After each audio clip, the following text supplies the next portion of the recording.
Hi everyone, welcome to Lola's Frugal Life. This is episode number 251. Today we're going to be talking about how to save when you're a natural spender. So please stick around for a few quick words from our sponsor and we'll get right into the show. Today's episode is brought to you by BetterHelp. If there is something interfering with your happiness or preventing you from achieving your goals, BetterHelp will assess your needs and match you with your own licensed professional therapist. You can start communicating in under 48 hours. It's not a crisis line, it's not self-help, it's professional counseling done securely online. There is a broad range of expertise available, which may not be available to you locally. The service is available for clients worldwide. You can log into your account anytime and send a message to your counselor. You'll get timely and thoughtful responses, plus you can schedule weekly video or phone sessions so you won't ever have to sit in an uncomfortable waiting room as with traditional therapy. BetterHelp is committed to facilitating great therapeutic matches, so they make it easy and free to change counselors if needed. It's more affordable than traditional offline counseling, and financial aid is available. BetterHelp wants you to start living a happier life today. Visit betterhelp.com/Lola, that's better HELP, and join the over 1 million people who have taken charge of their mental health with the help of an experienced professional. This podcast is sponsored by BetterHelp, and Lola's Frugal Life listeners get 10% off their first month at betterhelp.com/Lola.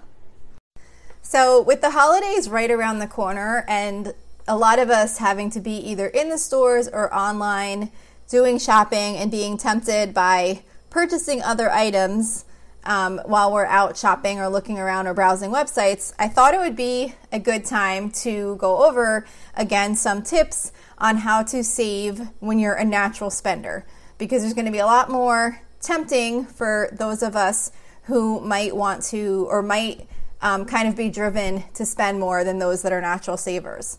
So how do you know if you're a natural spender? So let's see. If you have, here's like just one example. If you have a budget of $100 for clothing each month, which I don't, I'm just using that as an example. But say if you have a budget of $100 a month each month for clothing, are you the type that would say, okay, I have $100 to spend on clothing, I'm going to run out and buy something with this money as soon as that new budget period starts and that money becomes available? Or are you the type of person that's going to wait and decide if you really need something, or maybe you're going to wait for a sale? If you're the type that knows the money's available and you need to go out and spend it, you're probably a natural spender. When you budget for something that's not a necessity, do you spend the money right away, or do you kind of wait to make sure you're putting the money to good use? Like I was just saying with the clothing, do you tend to spend just because the funds are available, or do you tend to put more thought into it and decide, is this something that you really need?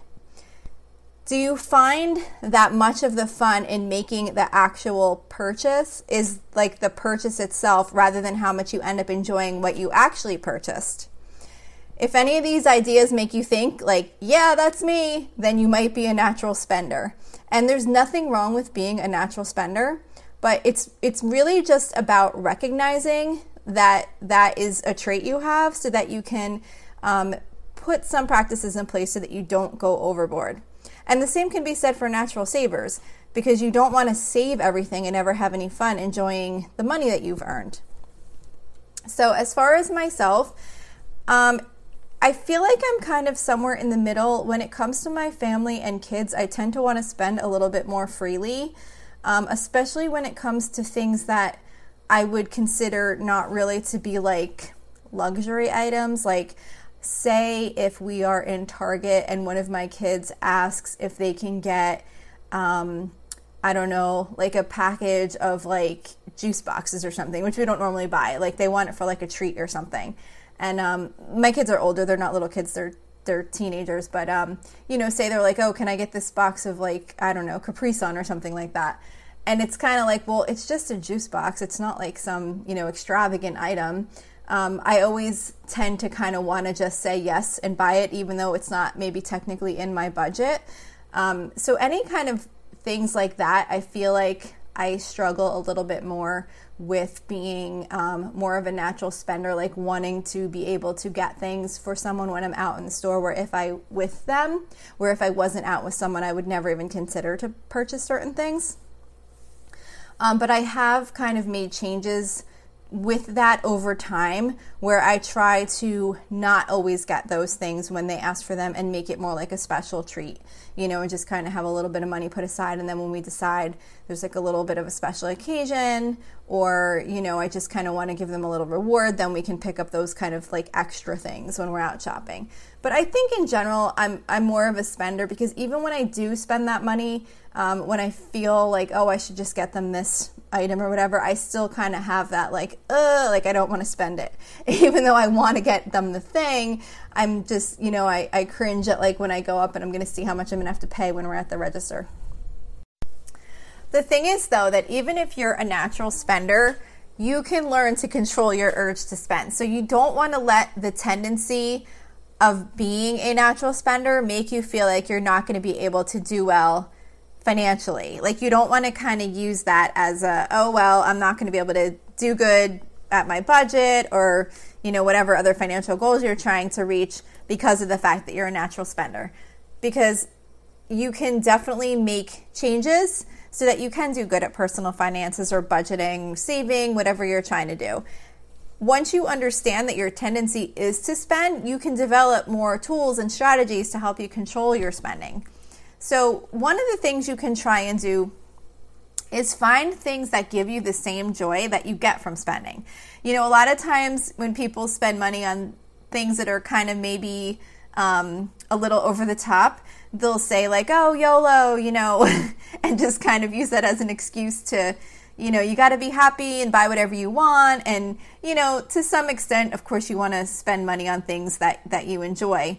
But you can also get that same joy with things that do not cost money. And you can maybe use that money for what you originally intended it for, instead of having to scramble and make up something just because you made a purchase because you only live once. So if you can try and take some time to find some lower cost activities that you really love, you will just naturally then have less time available to go out on unnecessary shopping trips or to spend time browsing an online shop. If you also practice tracking your expenses, sometimes you might change your mind once you see how much you're actually spending. Because a lot of times, if we're spending, especially in like little bits, we don't really recognize how much that money is actually adding up to. So say, for example, if you're stopping at a local coffee shop and you're spending $3 on coffee every day before work, and say if you go 5 days a week, that's $15 a week or $60 a month. So maybe that's worth it to you, and that's fine if it is, but maybe you'd rather spend that $60 differently. So if you could maybe make it a little more special by going every Friday as a treat to start the weekend, and then you could spend $12 a month instead of $60 a month. Because just seeing that money accumulate and how much you're spending on certain things, even though you enjoy spending and you're a natural spender, when you're really looking at the cost, you might realize that it's not as important to you to have that freedom to spend that money on whatever those extra costs are, and you might be able to decide to make changes. And if you don't decide to make changes, at least you're aware so that you can make changes if needed. Like say if you you want to save up for something, maybe you have a baby shower coming up and you want to save a little extra money aside to get a gift. Maybe you say, well, you know what, I don't really need to get those coffees every day. I know it costs me this much money and that'll give me enough to get this gift that I want to get. So it's more even just having the knowledge of where those areas are that you potentially could save when you want to, even if you don't choose to make changes immediately. Another tip to help control spending when you're a natural spender is to get excited about financial goals. In the same way it can be exciting to make a new purchase, it can also be really exciting to achieve financial goals. So that might be a really big goal like retirement, or it might be something like taking a long road trip or going out for a special dinner. So instead of spending time out in a store making a purchase, you can spend some time researching whatever it is that your goal is. Like say if you're saving up for a trip, maybe you want to look up some great places to visit or places to eat. And when you have a little bit of money that might be available to spend, maybe you can set it aside and watch it accumulate so you can achieve your goal. and that will give you the same amount of excitement as you might have gotten if you went out and purchased something instead. You also want to try and set small rewards for hitting your financial goals. That can make it a little bit more exciting too. Like maybe each time you hit a benchmark of, say, maybe $500 or $1,000 if you're trying to like save up for something, or even just if you're saving for your emergency fund or whatever your savings goals are for. If you set like little benchmarks, like smaller ones that you can hit, somewhat frequently, you can get yourself a special drink or go out to dinner or go to a movie or whatever you feel is appropriate for hitting those benchmarks. But it's going to allow you to do a little bit of spending, which you enjoy, but at the same time, you're achieving other goals in order to get those little special treats. And celebrations don't have to cost a lot. It's more something fun, just so that you can acknowledge your accomplishments that you're making along the way. And that can kind of change your mindset to be more looking out for opportunities to go buy stuff, because you're going to want to achieve those goals that you've set, and then you'll get the rewards when you hit those benchmarks. Another tip for natural spenders is to really try and challenge yourself to leave the store with only the item you intended to buy. So say if you struggle with going into, say, Target or Walmart or wherever, when you need to pick up like a $5 item, or I don't know, maybe a thing of laundry detergent or toilet paper or whatever it is, and every time that happens, you find yourself leaving the store with $100 worth of stuff. So that's not going to work well with keeping your expenses in check. So if you can try to challenge yourself to go in and buy exactly what you came in for and leave with only that, it can actually be kind of fun. Like when you walk out of the store and you're like, yes, I just did awesome. I just left with just the laundry detergent that I went in to buy. It really does feel good, and it can give you that little bit of happiness boost that you would get if you purchase something in the store that you really weren't originally intending to spend, which is going to set you back on some of your goals. You also might want to try to limit your trips to the store. The more often you run out for something, the more times you're going to be tempted to purchase something that you really didn't intend to buy. So if you can try and have just maybe one day to spend running errands, you'll have less opportunities to make those extra purchases.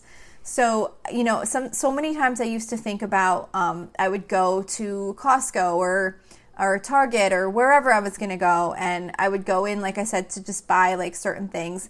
And next thing I know, I would come out and spending a lot more than I expected. And then I would say, if I had just stayed home tonight, I never would have spent that money, because these are not things that I ever planned to purchase. So just kind of limiting yourself from going in the store, it kind of can help you with not having that exposure of being tempted to purchase things that you really had no intention to purchase and that you would never miss if you didn't go to the store in the first place. And if necessary, if you still really struggle with wanting to go out and spend, then maybe just set aside some cash to spend on whatever you want. If you feel like no matter how excited you are about your goals, you're still going to want to spend some money just because, then set aside an amount that you can afford, but make sure you're not messing up your other financial goals. Like, you don't want to put too much aside for extra spending if you're not able to put some money in your savings, or if you don't have an emergency fund or things like that. But you maybe can allocate like whatever amount makes sense, so that you don't feel like you're going overboard, but that you still feel like you have some freedom to be able to make purchases when you want. But the thing with that is that you have to commit yourself to stick within that spending. So there is still some control that's needed there. But the thing is, if you put aside some extra free spending money, you can purchase whatever you want and not have to feel guilty about it. But you just need to make sure that you're going to commit to yourself that you're going to stop spending once that amount is gone, until the new budget period starts and you get an amount that's allocated to that spending again for yourself. So I hope this episode was helpful. I always think it's kind of fun to think about some ways to help control our spending. If you enjoyed this episode, or if you have any questions or suggestions you'd like to reach out to me with, or if you have any comments or tips, I would love to hear from you. You can reach me at lolasfrugallife@gmail.com. You can follow me on Instagram and Facebook at lolasfrugallife. You can find blog posts for each episode on my website at lolasfrugallife.com. And you can also join our private listeners group on Facebook at facebook.com/groups/lolasfrugallife. And if you enjoy the show, please make sure to subscribe on Apple Podcasts, Spotify, YouTube, or wherever you listen from. And I would love it if you would screenshot the show and tag me on Instagram so I can see you're listening. Also, if you can please take a couple of seconds to rate and review the podcast, that would be really helpful to me. That is what helps others find the show. And I'm really working hard to try and grow the audience. So if you could do that as a favor to me, that would be really awesome. So that's it for today. Thank you so much for listening, and I hope you have a really awesome day.